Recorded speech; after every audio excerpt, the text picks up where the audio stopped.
दोस्तों नमस्कार, आप देख रहे हैं पुनः गाँव की ओर। और आज भी मैं अभी तक हल्द्वानी में हूँ। तो आज ही आप अभी तक यहाँ रुके हो, डटे हो। आज क्या कुछ विशेष होने वाला है? देखिए, आज हमारे कई महत्वपूर्ण बिंदुओं पर प्रेस वार्ता होनी है और हल्द्वानी में प्रेस वार्ता होगी। तो इस प्रेस वार्ता के माध्यम से जो उत्तराखंड सरकार है उनका चेहरा बेनकाब किया जाएगा, किस प्रकार से वादे करते हैं, किस प्रकार से छल करते हैं। तो चलिए हम दिखाएंगे आपको प्रेस वार्ता भी। आप बने रहे और देखते रहे और पूरी चीज़ों को आप गौर कीजिएगा क्या कुछ भोज पवार ने इस प्रेस वार्ता में कहा है। के अंतर्गत विभिन्न विभागों में इंटरमीडिएट स्तर की परीक्षाओं के लिए है। और अब मैं कहना चाहूंगा कि मूल निवास जरूरी क्यों है। ये विज्ञप्ति जारी होती है 8 जनवरी 2024 को।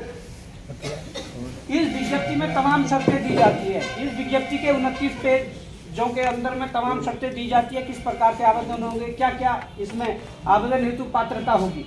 तो आवेदन हेतु जब पात्रता की बात आती है तो मैं ये कहना चाहता हूँ, इसमें लिखा जाता है कि उत्तराखंड लोक सेवा आयोग की परिधि के बाहर समूह ग के सीधी भर्ती पदों पर भर्ती है तो निम्नलिखित अनिवार्य वांछनीय अर्हताओं में से एक होनी आवश्यक है।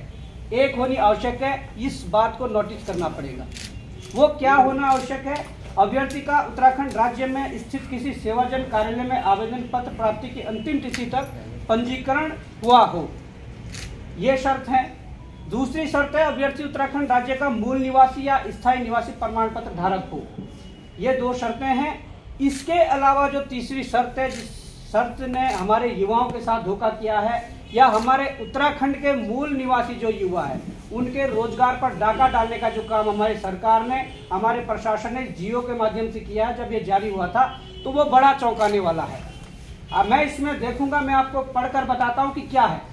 उन्होंने तीसरा पॉइंट लिखा है कि अभ्यर्थी के पास उत्तराखंड राज्य का मूल निवास स्थायी निवास प्रमाण पत्र न होने की स्थिति में, अब बात यहाँ पर आ गई है, मूल निवास स्थायी प्रमाण पत्र होने की ना स्थिति में अभ्यर्थी द्वारा अपनी हाई स्कूल या इंटरमीडिएट अथवा इसके समकक्ष स्तर की जो शिक्षा उत्तराखंड राज्य में स्थित मान्यता प्राप्त संस्थानों में उत्तीर्ण की गई हो।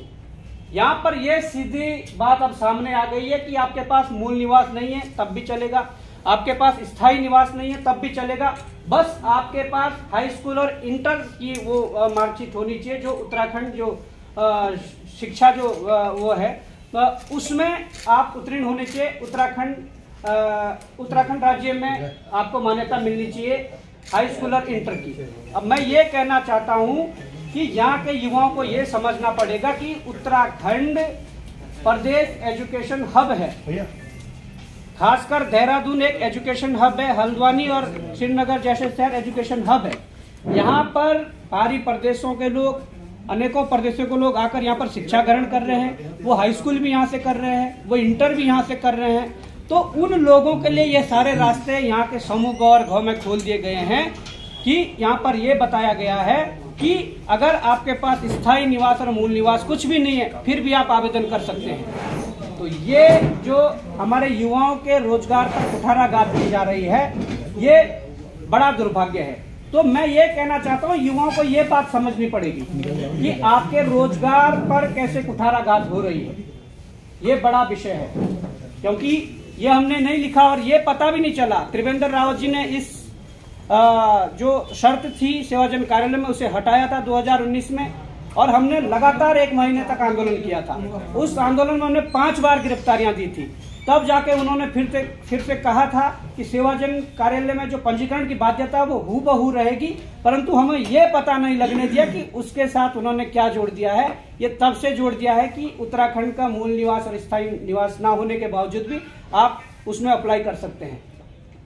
अनेक प्रदेशों में क्या होता है कि वहां के समूह ग और समूह घ की परीक्षाओं में सरकारी विभागों में केवल वहीं के युवाओं को मौका मिलता है।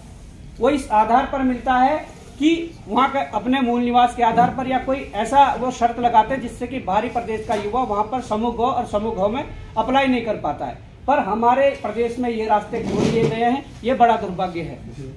हम कहना चाहते हैं, उत्तराखंड सरकार से कहना चाहते हैं कि अगर इस प्रकार की शर्तें आप दे रहे हैं तो मुझे लगता है कि जिस प्रकार से जो बीच में भर्ती घोटाला प्रकरण चला था, विश्वसनीय सूत्रों से ये भी ज्ञात हुआ है, हमारे पास ये भी पता चला है कि वो जो भ्रष्टाचार था, वो जो पेपर लीक प्रकरण थे, आज भी वो पूरी तरह से बंद नहीं हुआ है।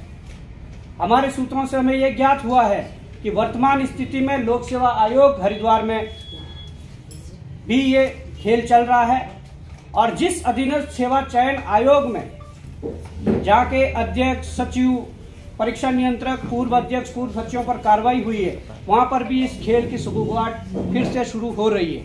तो मुझे लगता है कि यहाँ से इंटर करा हुआ या हाई स्कूल करा हुआ जो व्यक्ति है वो भले बाहरी प्रदेश का हो, अगर वो यहाँ पर अप्लाई करेगा तो जो रैकेट, जो ये भ्रष्टाचार का है, पेपर लीक का है, ये आयोगों से लेकर सचिवालय होते और मुख्यमंत्री आवास तक ये पहुँचता है। ये मैं अभी कह रहा हूँ। ये इसलिए कह रहा हूँ कि उन लोगों के लिए बड़ी बात नहीं है, उन्हें केवल रास्ता चाहिए कि कैसे वो अप्लाई कर सके।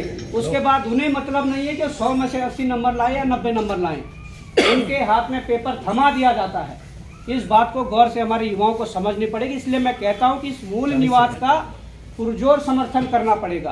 मूल निवास की भू कानून की मांग जब जब हो तब तब सड़कों पर आप लोगों को उतरना पड़ेगा। आपका नैतिक कर्तव्य है, आपके भविष्य का सवाल है और आने वाले भविष्य का सवाल है। तो ये मैंने आपको तथ्य बता दिया। ये आयोग के हाल ही में निकाले गए विज्ञापन में ये लिखा गया है कि मूल निवास, स्थायी निवास की जरूरत नहीं है, केवल हाई स्कूल और इंटर यहाँ से करा होगा, उस बेस पे भी नौकरी मिलेगी। अब मैं बात करूंगा कि जिस प्रकार से हमारे द्वारा हाल ही में एक बहुत बड़ा प्रकरण उठाया गया था देहरादून प्रेस क्लब से, जो प्रकरण एसडीएम प्रकरण है। आपके उधम सिंह नगर जिले में वो एसडीएम के पद पर उन्हें नियुक्त किया गया और ये सभी जानते हैं और हम खुलकर कहते हैं कि हमारे पास उसके सारे साक्ष्य हैं। मुख्यमंत्री पुष्कर सिंह धामी जी ने खुद उन्हें नियम विरुद्ध नियुक्ति दी है। जिस कैटेगरी का पद ही नहीं था उस कैटेगरी में उन्हें नियुक्ति दी है और ये कहकर नियुक्ति दी है कि भविष्य में इस पद को उस पद पर समायोजित किया जाएगा। भविष्य का मतलब यह है कि मैं अगर एग्जाम्पल कहूं तो आज मोदी जी ये कह दें कि भविष्य में 10 साल बाद कोई पैदा होने वाला बच्चा, उसका 5 किलो राशन भी आज ही रख लो। तो ये कोई तर्क नहीं है और ऐसी कोई व्यवस्था नहीं है हमारे विभागों के अंदर कि आप भविष्य में सृजित होने वाले पद पर पहले से ही समायोजन कर दें। और दुर्भाग्य कितना बड़ा, हमें पता चला कि उन्हें एसडीएम नहीं एडीएम का भी चार्ज दे दिया गया है।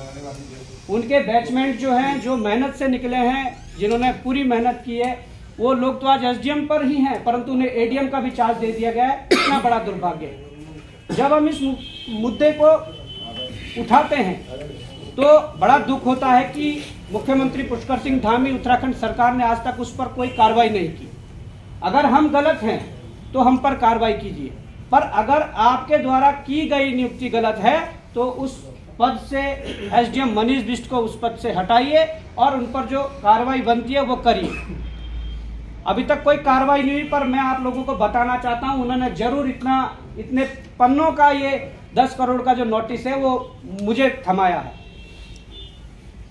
मनीष बिष्ट की पत्नी निर्मला बिष्ट है, वो भी एसडीएम है। उन्होंने अपने वकील के माध्यम से हमारे लिए 10 करोड़ का नोटिस भेजा है और कहा है कि आपने जो प्रेस वार्ता की है उससे हमारे जो है मानसिक उत्पीड़न हुआ है, हमारी जो सामाजिक जो उनकी दायरा है वो उसकी हानि हुई है।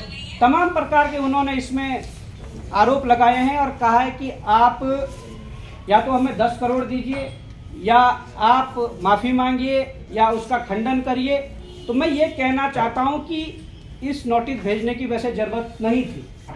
अगर हम गलत थे तो उत्तराखंड सरकार, जिस सरकार को हमने घेरा था, उत्तराखंड के मुख्यमंत्री पुष्कर सिंह धामी जिन्हें हमने घेरा था, वो उनको लेटर लिख के हम पे डायरेक्ट कार्रवाई करवा सकते हैं अगर हम गलत हैं।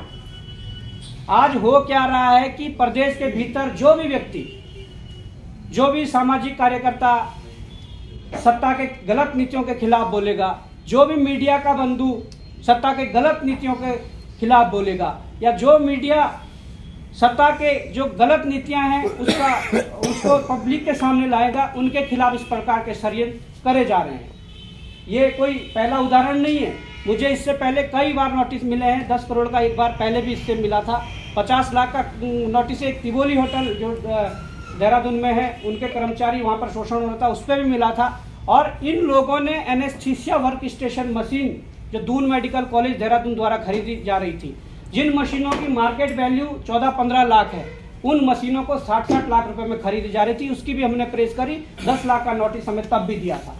हम कहते हैं कि नोटिस देकर क्या जताना चाहते हो, अगर गलत है तो हम पर कार्रवाई करें और जेल के अंदर डालें, पर अगर हम गलत नहीं है, अगर हम तथ्यों के साथ बात कर रहे हैं तो जिन तथ्यों पर बात कर रहे हैं उसके तहत कार्रवाई होनी चाहिए।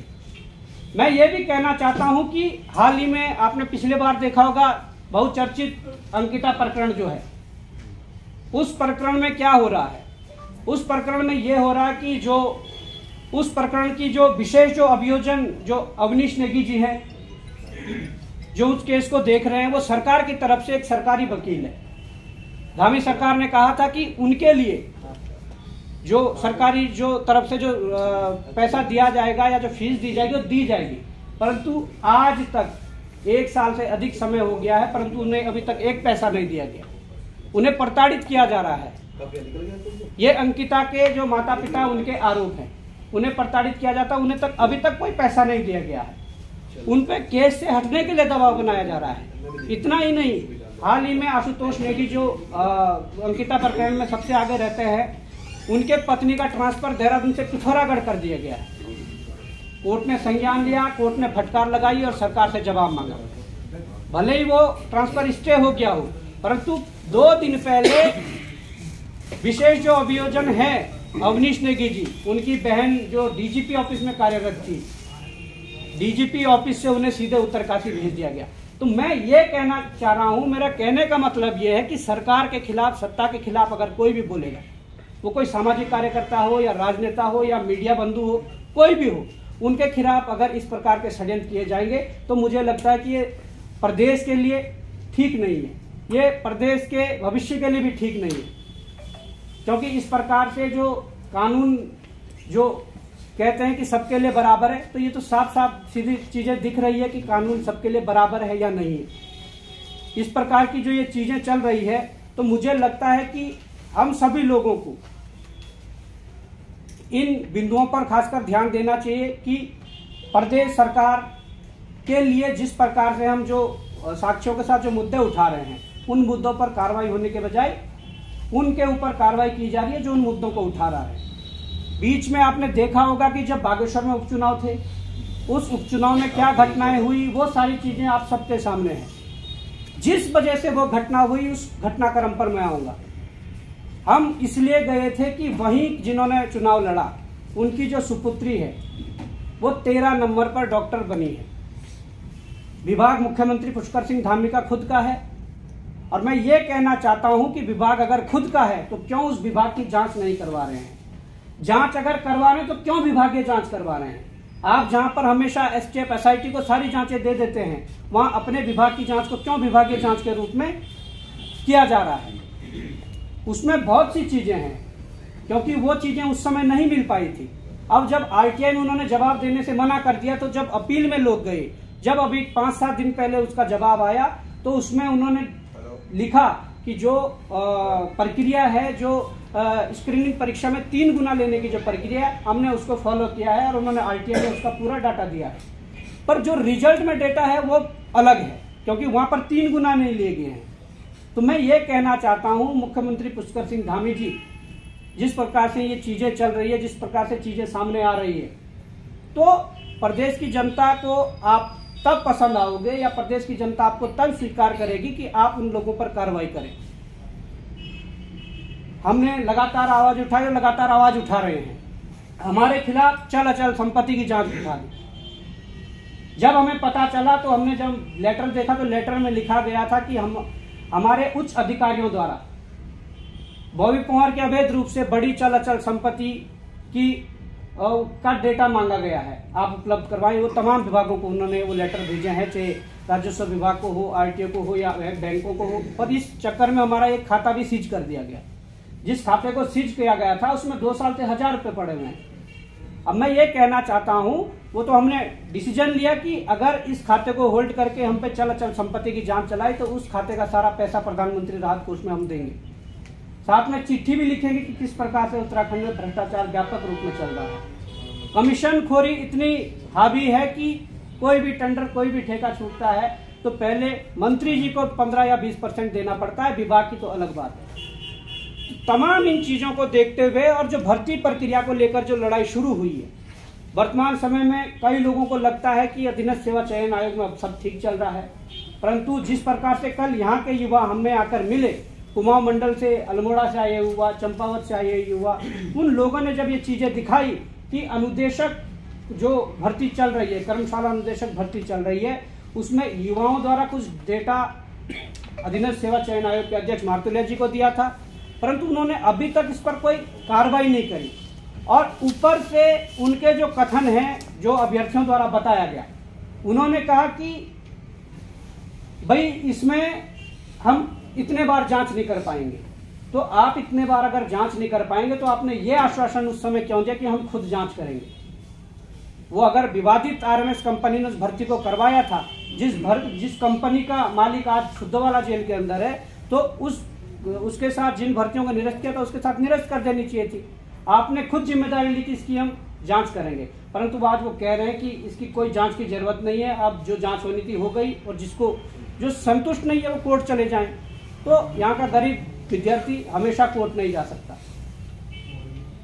मैं ये कहना चाहता हूँ कि इस भर्ती में कई लोगों के फर्जी अनुभव प्रमाण पत्र होने की सूचना मिली है। अगर ऐसा है तो इन फर्जी प्रमाण पत्र वाले अभ्यर्थियों की छटनी की जाए, और इसके उपरांत जो इस भर्ती में आपने कहा होगा 3 बार इसका रिजल्ट निकल गया है, कम नंबर वाले अभ्यर्थियों को सिलेक्ट किया गया है, ज्यादा नंबर वाले अभ्यर्थियों को बाहर किया गया है। तो जो इस प्रकार की खामियां, उसमें सुधार लाना पड़ेगा। और आज मैं ये कह रहा हूं, और बड़े विश्वसनीय सूत्रों से ये ज्ञात हुआ है कि जो घटनाक्रम पहले हुए थे, पेपर लीक कांड जो पहले हुए थे, पेपर लीक प्रक्रिया जो पहले हुई थी, उसकी सुगबुगाहट फिर से शुरू हो चुकी है, दोनों आयोगों में शुरू हो चुकी है। और बहुत जल्द आप लोगों के सामने तथ्यों के साथ आऊंगा कि किस प्रकार से जो चीजें शुरू हुई है, जिन चीजों पर लगाम लगना चाहिए था, तो वो तथ्यों के साथ आपके सामने बहुत जल्दी आया जाएगा।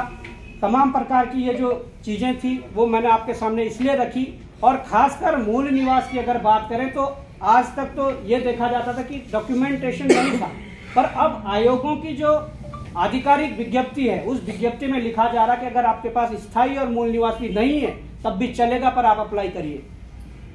तो ये कितना बड़ा छलावा हमारे युवाओं के साथ है। युवाओं को ये समझना पड़ेगा किस प्रकार से आपके नौकरियों पर डाका डाला जा रहा है। और तमाम जो और भी बातें कही है वो सभी बातें महत्वपूर्ण थी, इसलिए मुझे आप सबके सामने इस बातों को करना पड़ा।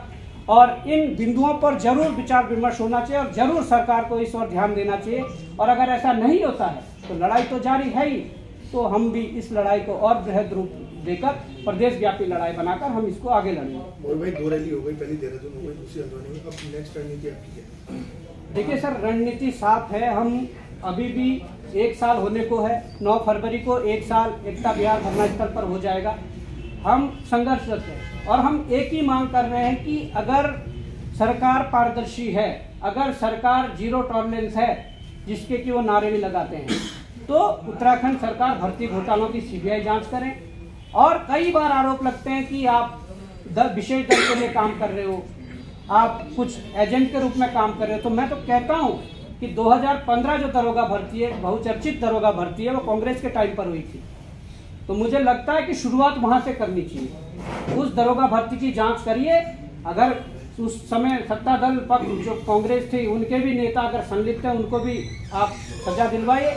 उसके बाद जितने भर्ती घोटाले हुए आप सबको सीबीआई जांच के दायरे में लाए। और जो बात मूल निवास और भू कानून के, तो इस प्रकार से हमने तथ्य सामने लाकर हम युवाओं को जगाना चाहते हैं कि आपके नौकरियों पर डाका डाला जा रहा है, आपके मूल निवास और स्थायी निवास की कोई वैल्यू नहीं है।